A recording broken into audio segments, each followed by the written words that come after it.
앞부분 말씀을 살펴보면서 바벨론의 포로로 잡혀갔다가 성전을 재건하라는 왕의 명령이 내려지게 되면서 성전을 재건하려고 돌아왔던 사람들이 성전 재건을 시작했지만 주변에 있는 나라들의 방해로 성전 건축이 멈추어 있었는데 하나님께서 선지자들을 보내서 다시 격려하시고 해서 다시 성전을 재건 공사를 다시 시작을 하게 되었습니다.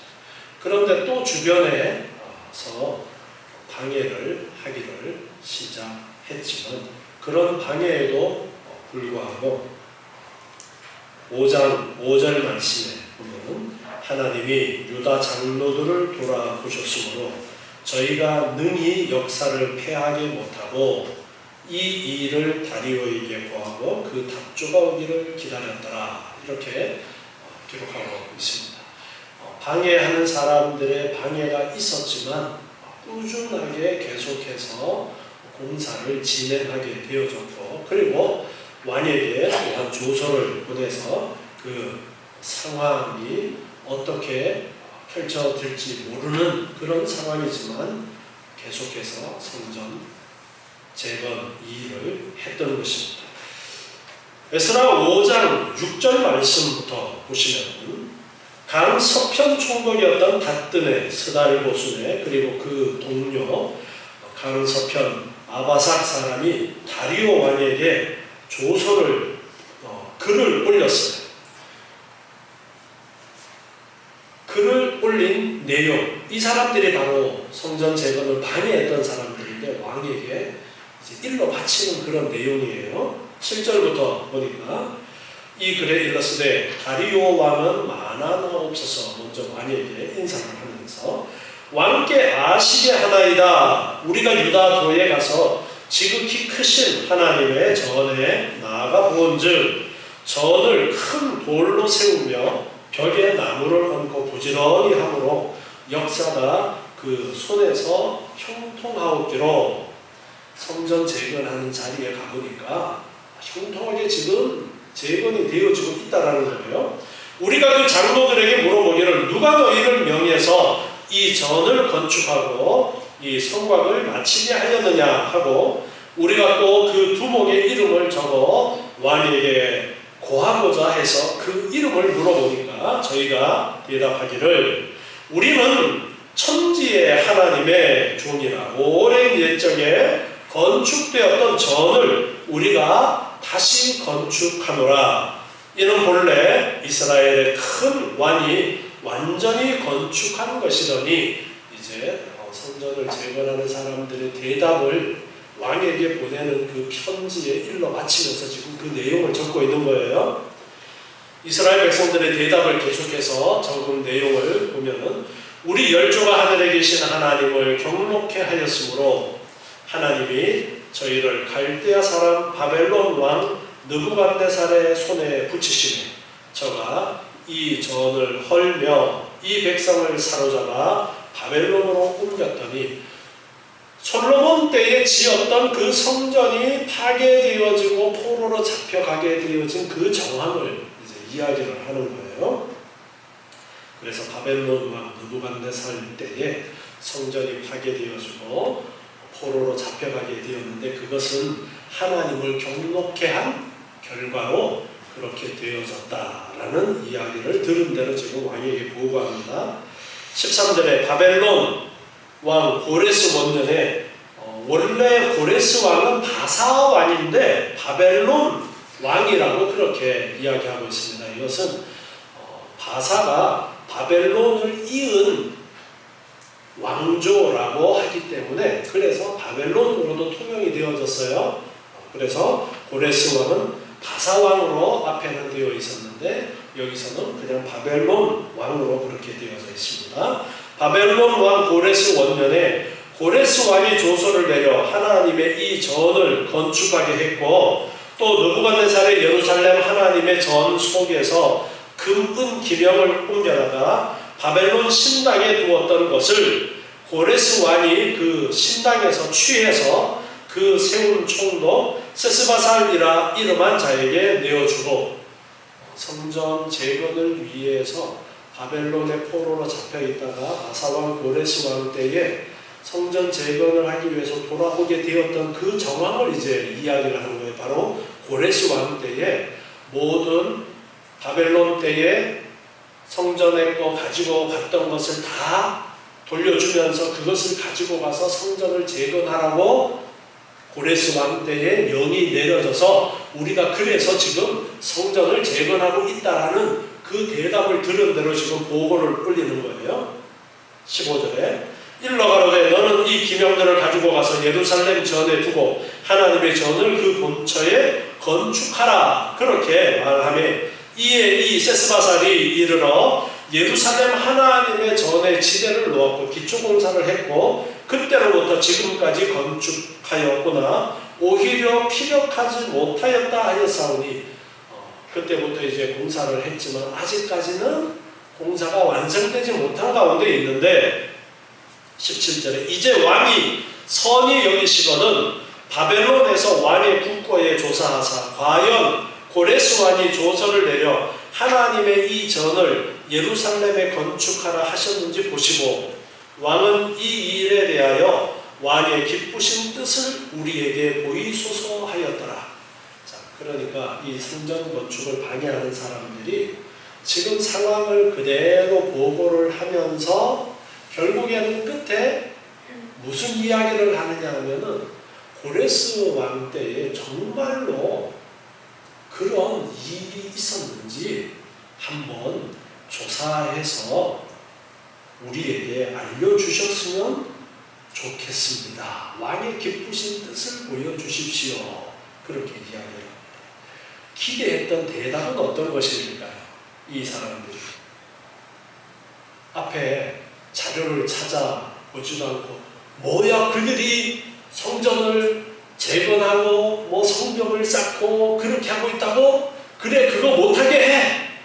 그런 답을 사실은 기대하면서 지금 상당히 좋게 이야기하는 것처럼 하면서 이렇게 이 성전 재건을 방해하는 사람들이 보고서를 올린 거예요.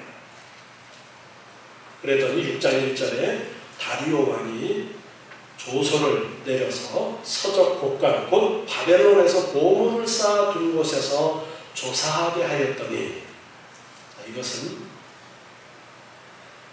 과거의 기록들을 보관하고 있는 그곳에 조사를 하도록 했다는 거예요. 바벨론이 전국 전쟁을 벌이면서 전 세계에 있는 아주 귀한 것들을 다 빼앗아다가 모아두고 있었습니다. 그 당시에 정말 엄청난 많은 것들을 가져다가 바벨론이 보관을 하고 있었다고 합니다. 그리고 앞에 바벨론 고레스 왕 때에 그 바벨론의 그 쌓아둔 것 위에 또 바사가 그 이어서 그 제국을 다스려가면서 앞에 고레스 왕 때에 내렸던 그 문서가 있는가 한번 찾아보도록 했는데 2절에 보니까 메데도 앙메다 궁에서 한 두루마리를 얻으니 거기 기록하였으되 그 두루마리를 찾은 거예요. 그 당시에 지금 다리오 왕 때이고 앞에 고레스 왕 때의 문서를 찾은 거예요. 못 찾을 줄 알았는데 찾았어요. 3절에 고레스 왕 원년에 조서를 내려서 이르기를 예루살렘 하나님의 전에 대하여 이르노니 이 전 곧 제사 드리는 처소를 건축하는데 지대를 기초를 아주 견고히 쌓고 그 전의 높이는 60규빗으로 하고 한 규빗은 여기서부터 여기까지를 규빗이라고 그래요. 60규빗으로 넓이도 60규빗으로 하고 큰 돌 3켠에 새 나무 1켠을 놓으라. 그리고 그 경비는 다 왕실에서 내리라. 또 느부갓네살이 예루살렘 전에서 취하여 바벨론으로 옮겼던 하나님의 전, 금, 은 온갖 기명들을 돌려보내어 예루살렘 전에 가져다가 하나님 전 안 각기 본처에 둘지니라 하였더라. 문서를 찾아가지고 읽어보니까 정말로 고레스 왕 때에 그렇게 명령을 내린 것을 발견을 합니다.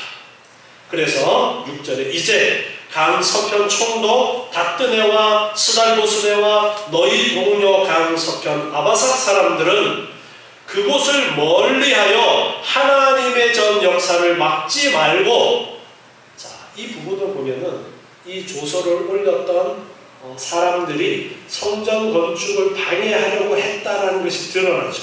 막지 말아라, 막으려고 했었다라는 것을 알 수가 있어요. 그런데 왕의 명이 내렸는데 너희들은 그곳을 멀리해서 하나님의 전 역사 공사하는 거 방해하지 마, 이렇게 왕의 명령이 내려집니다. 유다 총독과 장로들로 하나님의 이 전을 본처에 건축하도록 해라. 내가 또 조서를 내려서 하나님의 이 전을 건축함에 대하여 너희가 유다 사람의 장로들에게 행할 것을 알게 하노니, 방해하려고 이제 왕에게 편지를 보냈는데 오히려 왕이 명령이 내려옵니다. 왕의 재산 곧 강 서편 세금 중에서 그 경비를 이 사람들에게 신속히 주어 저희로 지체치 않게 하라. 고레스 왕 때의 문서를 찾아보니까 성전 건축의 비용을 누가 대도록 했어요? 왕실에서 다 대도록 한 걸 발견한 거예요. 그래서 이 건축을 방해하려고 했던 사람들의 그 보고 때문에 오히려 성전 재건을 하는데 더 도움이 되는 결과가 주어지고, 왕이 명령을 내려서 야, 너네 세금 내는 거 여기다가 성전 재건하는데 빨리 도와줘서 성전 재건하는데 필요한 경비를 대주도록 해라, 이렇게 지금 명령이 내려진 겁니다. 그리고 거기에 더해서 또 그 수용물 곧 하늘의 하나님께 드릴 번제와 수송아지와 순양과 어린 양과 또 밀과 소금과 포도주와 기름을 예루살렘 제사장의 소총대로 영락없이 날마다 주어 저희로 하늘의 하나님께 향기로운 제물을 드려 왕과 왕자들의 생명을 위하여 기도하게 해라. 그리고 제사장이 요청하는 것은 너희들 필요한 거 다 제공해 주어서 하나님께 제사를 드려서 바사 왕의 평안을 위해서 기도하도록 그렇게 하라라는 명령이 추가되어서 지금 내려오는 거예요. 이 사람들은 성전 건축하는 것을 방해하려고 했었는데 오히려 성전 재건을 도와줘야 되는 결과가 일어나게 되는 것입니다. 하나님께서 선지자를 통해서 성전 재건을 하다가 멈추어 있는 그 사람들에게 격려하고 또 하나님이 책망하면서 빨리 재건하라고 뭐하냐? 하나님의 명령이 내려졌을 때에 그 선지자들의 명령을 듣고 재건에 박차를 가했을 때에 오히려 방해하려는 사람들이 도와줄 수밖에 없는 그런 결과, 합력해서 선을 이루도록 역사하시는 하나님의 그러한 결과가 있게 되었던 것입니다. 그래서 성전 재건을 오히려 필요한 부분들 도와주면서 더 급속도로 성전 재건 공사가 진행되는 거예요. 11절에 내가 또 조서를 내리더니 물론 누구든지 이 명령을 변개하면 그 집에서 들보를 빼어내고 저를 그 위에 메어 달게 하고 그 집은 이로 인하여 걸음더미가 되게 하라. 이 성전 재건하는 것을 주변에서 방해한다라는 것을 왕이 알고서는 더 엄한 명을 내린 거예요. 너희들 만약에 내가 내린 이 명령대로 성전 재건하는데 적극적으로 도와주지 않으면 내가 너희 완전 폐가 망신하도록 해버릴 거다. 이렇게 왕의 명령이 또한 내려졌어요. 만일 열 왕이나 백성이 이 조서를 변개하고 손을 들어 예루살렘 하나님의 전을 헐진대 그곳에 이름을 두신 하나님이 저희를 멸하시기를 원하노라. 나 다리오가 조서를 내렸으니 신속히 행할지어다 하였더라. 하나님의 성전 재건 방해를 절대 할 수 없도록 왕의 명이 이렇게 내려지고 오히려 방해하는 자들을 크게 벌할 것이다 라는 명령이 내려져서 성전 재건이 박차를 가하게 됩니다. 그래서 13절에 다리오 왕의 조서가 내림에 강석현 총독 닥드네와 스달보스네와 그 동료들이 신속히 준행한 자라. 왕의 명령이 내려져서 이제는 도와줄 수밖에 없는 상황이 되었다라는 것입니다. 그리고 유다 사람의 장로들이 선지자 학개와 id도의 손자 스가랴의 권면함으로 인하여 전 건축할 일이 형통하게 한지라. 선지자들의 말을 듣고 이제 그 권면을 듣고 행함으로써 형통하게 건축할 수 있게 되어졌습니다. 이스라엘 하나님의 명령과 바사왕 고레스와 다리오와 아닥사스다의 조서를 좇아 전을 건축하며 피력했다. 성전 건축이 완성되었다라는 거예요. 그런데 성전 건축이 완성되었는데 하나님의 명령과 고레스와 다리오와 아닥사스다의 조서를 좇아 피력했다. 그렇게 기록하면서 이 성전 재건이 하나님의 명령에 의해서 하나님께서 고레스에게 처음에 명령했었죠. 고레스 왕은 그 하나님의 명을 따라서 성전을 재건하도록 그렇게 명을 내렸던 것이었습니다. 여러 방해가 있었지만 결국에는 오히려 그 방해가 도움이 되도록 그렇게 역사하셨어요. 처음에는 주변의 방해 때문에 공사를 멈췄다가 하나님의 책망을 듣고서 다시 공사를 재개했을 때에 오히려 하나님께서 공사하는데 더 보탬이 되도록 그렇게 역사하신 것을 우리는 봅니다. 15절에 보니까 다리오 왕 6년 아달월 3일에 전을 피력했다 했습니다. 다리오 왕 6년은 주전 522년에 그가 왕위에 올랐기 때문에 486년이 되는데요. 그 주기 6년 만에 이제 이런 일들이 있게 되었습니다. 그래서 다리오 왕 주기가 522년이었으니까 6년 지나고서는 517년이 됩니다. 517년에 이렇게 성전을 재건을 하게 되었습니다. 공사를 다시 시작한 지 4년 만에 처음에 공사 중단된 기간까지 포함하면 20년 만에 이 성전 재건의 공사가 완성이 되게 됩니다. 이때에 지었던 성전을 스룹바벨 성전이라고 그렇게 우리가 부르는데요. 이 스룹바벨 성전은 주후 70년 로마의 디도에 의해서 파괴되어지기까지 계속되어졌습니다. 585년 동안 계속되어졌는데요.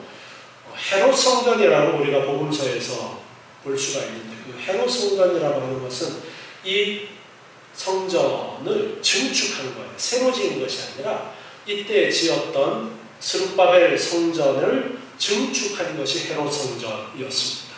그래서 이때부터 약 585년 동안 성전이 계속되어졌습니다. 솔로몬의 성전은 약 373년 동안 존재했었고 이때에 다시 재건된 성전은 585년 동안 예수님 때에도 있었죠.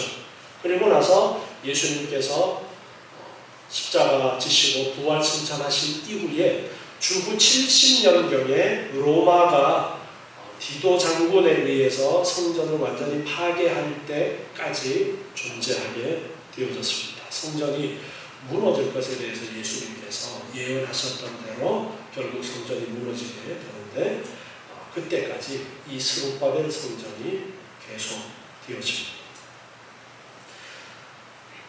에스라 6장 16절에 보면은 이제 이들이 성전을 다 건축하고 나서 봉헌식을 행하는 것이 기록이 되어져 있습니다. 이스라엘 자손과 제사장들과 레위 사람들과 기타 사로잡혔던 자의 자손이 즐거이 하나님의 전 봉헌식을 행하는데 하나님의 전 봉헌식을 행할 때에 수소 100과 수양 200과 어린 양 400을 드리고 또 이스라엘 지파의 수를 따라 숫염소 12로 이스라엘 전체를 위하여 속죄제를 드리고 많은 제물을 드려서 성전 봉헌식을 하는 것으로 그렇게 보여집니다. 수소 100, 소가 100, 숫양이 200마리, 어린 양이 400마리. 그런데 솔로몬 성전이 봉헌되어지고 나서 그때에 봉헌식 때 사용되어졌던 내용을 보면은요, 열왕기상 8장 63절에 보면은 소가 22,000이요, 양이 12만이요. 비교가 안 되죠. 그러니까 솔로몬 성전 때에 비하면 참 초라한 것처럼 보여지는 그런 상황입니다. 이 당시에 많은 솔로몬의 상황 때보다는 경제적으로 어려운 그런 상황이었기 때문에 낙성식의 그러한 모습도 훨씬 초라한 것 같이 그렇게 보여지지만 하나님 앞에 성전을 건축하고 즐거운 마음으로 이 봉헌을 하는 모습을 보게 됩니다. 18절에 보니까 제사장을 그 분반대로 레위 사람을 그 반차대로 세워 예루살렘에서 하나님을 섬기게 하되 모세의 책에 기록된 대로 하게 하니라. 이제 제사장들도 레위 사람들도 제사장과 레위 사람들의 하는 역할이 성전을 중심으로 일하는 사람들이죠. 제사장들이 제사를 드리고 그 일들을 돕는 사람들이 레위 사람들이었죠. 그래서 이들이 일을 하는데 모세의 책에 기록된 대로라고 말씀하고 있습니다. 바로 구약 성경에 말씀하신 대로, 율법에서 말씀하신 대로 그 반차, 분반이나 반차라는 이 말은 어떤 정해진 그러한 순서를 따라서라는 의미, 비슷한 의미의 단어를 반복해서 그렇게 말씀하고 있는 거예요. 그래서 제사장들도 순번을 정해서 했었는데 역대상 24장에 보면은 제사장들을 24개의 분반으로 나눈 것을 볼 수가 있습니다. 그리고 레위 사람도 제사장들처럼 24반차로 그렇게 나눈 것을 우리가 짐작을 할 수가 있는데 24개의 순번이 돌아가도록 그렇게 하는데 일주일씩 제사장들이 봉사를 하도록 순번을 돌렸다라고 해요. 그래서 순번이 아닐 때는 집에서 이제 생활을 하면서 있다가 자기 순번이 되어지면 성전에 가서 그 역할을 감당하도록 그렇게 순번을 짜서 순번이 돌아가면서 하도록 그렇게 했습니다. 19절에 보니까 사로잡혔던 자의 자손이 정월 14일에 유월절을 지켰다 했습니다.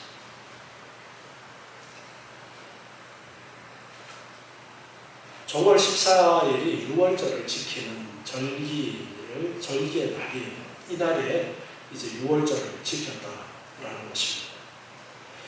구속사적으로 이 유월절을 지켰다라는 것은 아주 중요한 의미를 갖습니다. 출애굽 사건 때에 처음 유월절을 지키게 되어졌죠. 그리고 나서 그들이 포로에서 돌아와서 성전을 재건하고 이제 유월절을 지키게 되어집니다.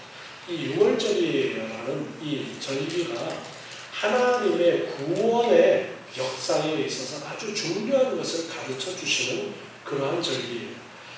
이스라엘 백성들이 열왕 때에도 절기를 제대로 지키지 않다가 종교 개혁이 일어나는 부흥운동이 일어날 때에 다시 유월절을 지켰다라는 그러한 기록들을 우리는 볼 수가 있습니다. 히스기야 왕 때에 그리고 요시야 왕 때에 다시 유월절을 지켰다라는 그런 기록들을 보면서 유월절이 제대로 지켜지지 않고 있다가 다시 하나님의 말씀을 보고 깨달았을 때에 유월절을 지키기 시작했다라는 것을 우리가 볼 수 있는데 이들이 성전을 이제 바벨론에서 포로로 있다가 돌아와서 성전을 재건하고 나서 유월절을 지키는데 사로잡혔던 자의 자손이 지금 그렇게 말씀하고 있어요. 벌써 지금 성전 재건하기까지 20년이 흘렀다고 했죠. 그러니까 벌써 세대가 많이 바뀌어져 가고 있는 그런 시점이 되어져 있는 거예요. 그래서 돌아온 그 후손들이 유월절을 지켰는데 20절에 보니까요. 제사장들과 레위 사람들이 일제히 몸을 정결케 하여 다 정결함에 사로잡혔던 자의 모든 자손과 그리고 자기 형제 제사장들과 자기를 위하여 유월절 양을 잡았다라고 그렇게 말씀하고 있습니다. 레위 사람들도 제사장들도 몸을 정결케 했습니다. 유월절을 준비하기 위해서 정결 예식을 치른 거예요. 원래 유월절을 맞이하면은 양을 잡는데 가장들이 원래는 양을 잡았었습니다. 그런데 후대로 가면서 그 양 잡는 일을 누가 하게 되느냐 하면은 레위 사람들이 그 양 잡는 일을 하게 됩니다. 그래서 특별히 여기에서도 레위 사람들도 몸을 정결케 하고서 이제 유월절 양을 잡았다라는 기록을 하고 있는 거예요. 그래서 유월절 양을 잡아서 유월절을 지켜야 되기 때문에 유월절 양을 잡기 위해서 특별히 정결의 예식을 치렀고요. 21절에 사로잡혔다가 돌아온 이스라엘 자손과 무릇 스스로 구별하여 자기 땅 이방 사람의 더러운 것을 버리고 이스라엘 무리에게 속하여 이스라엘 하나님 여호와를 구하는 자가 다 먹고 라고 하고 있어요. 자, 여기에 두 부류의 사람들이 언급이 되었습니다. 한 부류는 사로잡혔다가 돌아온 이스라엘 자손, 포로에 잡혔다가 바벨론의 포로로 잡혔다가 돌아온 이스라엘 자손, 전통적인 이스라엘 사람들을 말하는 거예요. 그리고 두 번째 언급되고 있는 사람들은 자기 땅 이방 사람의 더러운 것을 버리고 스스로 구별하여 그렇게 말씀하고 있는 것을 통해서 이들은 원래는 이방인들이었는데 개종하고 이스라엘 공동체 안에 들어오게 되어진 사람들을 이야기하는 거예요. 그들은 자기 땅 이방 사람들의 더러운 것을 버리고 스스로 구별했다. 바로 성결케 되어진 그런 일을 했다라는 겁니다. 그런 과정을 거쳐서 함께 이 유월절 음식을 먹는 데에 동참했다라는 거예요. 자, 유월절을 지킬 때에는 양을 잡고 처음 유월절 때는 그 피를 문설주에 발랐죠. 그리고 그 고기를 급하게 구워서 먹었습니다. 그 이후로 유월절을 지킬 때도 양을 잡고 그 양의 고기를 먹어요. 자, 이 유월절에 이 먹는 것이 예수님께서 새로운 예식으로 가르쳐 주신 것이 있죠. 그게 무엇입니까? 성찬이에요. 성찬. 예수님께서 성찬을 가르쳐 주신 거예요. 그러니까 유월절 때에 양을 잡아서 먹었던 그 양이 유월절 양이라고 하죠. 이 유월절 양이 누구를 상징하는 거예요? 예수님을 상징하는 거예요. 이 양의 피 흘림을 통해서 죽음의 사자가 넘어가는 것처럼 예수님의 피 흘리심으로 유월절 양 대신 예수님의 피 흘리심으로 우리가 생명을 얻게 되어진다는 것을 가르쳐주는 의미가 있는 거예요. 그래서 이들이 함께 이 유월절 음식을 먹는다라는 것은 함께 그 공동체 안에 하나가 되었다라는 것을 의미하는 거예요. 그래서 이 말씀에서 전통적인 이스라엘 백성들과 개종한 이방인들까지 함께 이 유월절에 동참했다라는 것을 우리가 볼 수가 있습니다. 22절에 보니까 즐거움으로 7일 동안 무교절을 지켰으니 이는 여호와께서 저희로 즐겁게 하시고 또 아수르 왕의 마음을 저희에게로 돌이켜 이스라엘의 하나님이신 하나님의 전 역사하는 손을 힘있게 하도록 하셨음이었느니라. 아멘. 이들이 즐겁게 이 유월절을 지킬 수 있었던 것은 하나님께서 성전을 재건하도록 역사하셨기 때문이다. 여기 아수르 왕의 마음을 저희에게로 돌이켰다 했는데 아수르 다음에 바벨론 그 다음에 바사인데 다 같은 전통을 자기네들은 이어서 새로운 왕조가 되었다라고 하기 때문에 이 아수르 왕의 마음을 저희에게로 돌이켰다라는 표현을 쓰고 있어요. 결국 바사 왕의 마음 고레스 때에 명이 내려진 것이지만 그것은 아수르 왕의 마음이라고 표현하고 있는 거예요. 이렇게 성전이 재건되어지도록 하나님께서 역사를 하셨습니다. 구약의 성전이 가지는 의미는 예수님을 상징하는 거예요. 구원을 상징하는 거예요. 하나님께 나아가는 문인 거예요. 그만큼 중요한 의미가 있는 성전을 누가 결국에는 재건하도록 하신 거예요? 하나님께서 하셨다라는 거예요. 사람이 한 것이 아니라 하나님께서 하셨다라는 거예요. 하나님이 약속하셨던 대로 하셨다라는 거예요. 여러분, 사람이 하는 것이 아니라 하나님이 하십니다. 내가 하는 것이 아니라 하나님이 하셔요. 그 하나님이 오늘날 우리의 구원도 이루십니다. 우리의 모든 생사 화복도 하나님이 주장하고 이끌어 가십니다. 눈에 보이지 않지만 살아계신 하나님께서 지금도 이 세상을 주관하시고 왕의 마음을 움직이시고 왕의 역사의 기록들까지도 보관하도록 하시는 그러한 하나님의 섭리를 통해서 하나님은 역사하셨어요. 그리고 오늘날 우리에게도 역사하십니다. 이 귀한 사실을 아시고 온전히 하나님을 바라보고 하나님을 의지하는 여러분 되시기 바랍니다. 기도하겠습니다. 하나님.